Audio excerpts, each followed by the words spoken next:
Les amateurs et professionnels de vin ont pu découvrir les 9 et 10 juin dernier la première édition de la Fête du Vin. Organisée par le Labourdonnais Waterfront Hotel, en collaboration avec le Codeur Waterfront et les importateurs de vin à l'île Maurice, cette Fête du Vin a permis de mettre en lumière des vins classiques, mais aussi du Nouveau Monde. Outre des accords mets et vins proposés par l'hôtel du groupe Indigo et une panoplie d'activités autour du vin, ce festival a aussi vu le déplacement du meilleur sommelier de France 2014, Jonathan Bauer, qui a animé des masterclass. Nous sommes de Côté Vin, donc nous sommes le département de Phoenix-Bev. Et donc petit à petit, on arrive à se faire une place à Maurice. Et pour l'instant, on a une seule carte qui est sur le rond-point de Phoenix. Donc ce qui fait que nous, le fait d'avoir ce style d'événement, ça nous permet d'être plus près des clients en termes des clients individuels et aussi tous les professionnels du vin qu'on a invités aujourd'hui. Donc ça nous permet de faire connaître plus facilement notre produit. Nous, on en fait deux univers, donc l'univers de France, parce que c'est impossible d'avoir du vin sans la France. Ça a toujours été le pays le plus connu pour les vins. Donc on a fait une sélection des vins de Bordeaux et du Languedoc. Donc le Languedoc est dans le sud de la France, qui commence à être super connu pour ces vins qui sont très bien faits, à un excellent rapport qualité-prix.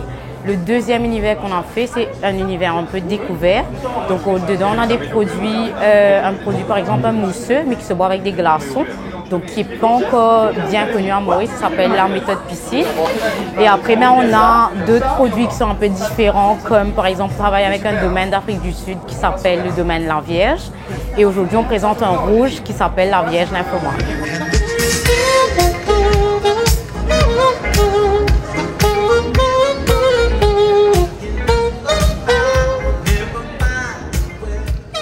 Aujourd'hui, nous présentons les vins du Nouveau Monde et d'ailleurs. Vous retrouverez des vins du Chili, de l'Espagne, de la Nouvelle-Zélande et bien sûr des classiques, des vins français. Les gens aujourd'hui sont attirés par la découverte. Donc ce qui les intéresse, c'est pas ce qu'ils connaissent déjà. Donc ils ont envie de découvrir de nouvelles choses. La plupart des gens connaissent le vin français, le vin sud-africain, mais il ne faut pas s'aventurer à connaître les vins chiliens, les vins espagnols, les vins australiens, alors que quand même c'est intéressant à découvrir, c'est intéressant à connaître et à déguster surtout.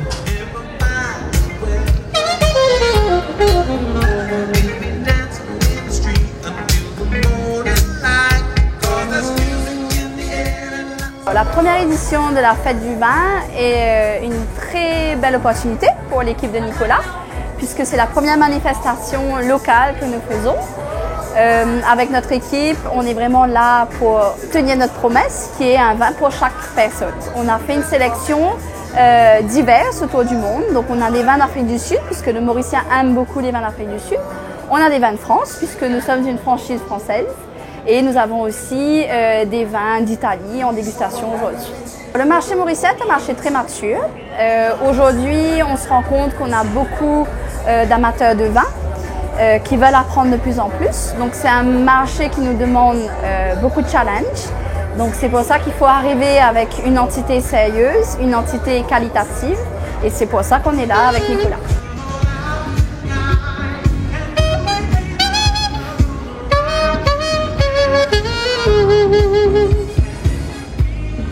Le marché de Maurice, c'est un marché assez particulier parce que c'est un double marché. Bien sûr, c'est un marché touristique très important. Du coup, il y a énormément de touristes européens. Donc le marché est assez semblable finalement au marché européen. Si ce n'est que le vignoble le plus proche est bien sûr l'Afrique du Sud. Donc le pays d'Afrique du Sud est véritablement mis en avant sur toutes les cartes des vins qu'on retrouve dans les différents établissements, hôtels et restaurants bien sûr. Mais il y a aussi le marché local avec les résidents. Et ça, c'est un marché très particulier parce que c'est un marché de connaisseurs. Contrairement à ce qu'on pourrait imaginer, les Mauriciens qui aiment le vin, ils connaissent vraiment très très bien le vin. Et surtout, c'est un marché de gens qui aiment boire et qui aiment passer un moment de fête avec le vin. Quand on discute avec des vignerons, que ce soit en France, en Italie ou dans le monde entier qui vendent du vin à Maurice, ils sont toujours très surpris par cette qualité de clients qui sont passionnés et qui aiment boire des belles bouteilles et partager des belles bouteilles. Et ça, c'est assez différent justement des grandes villes, des grandes plateformes du vin comme New York, comme Dubaï, comme Hong Kong, où c'est une consommation peut-être un peu plus précieuse, où les gens sont plus dans une idée de statut social, de boire du vin pour avoir une certaine reconnaissance. Alors que là, non, les gens qui aiment le vin et ils aiment boire du vin et c'est une consommation simple, quoi.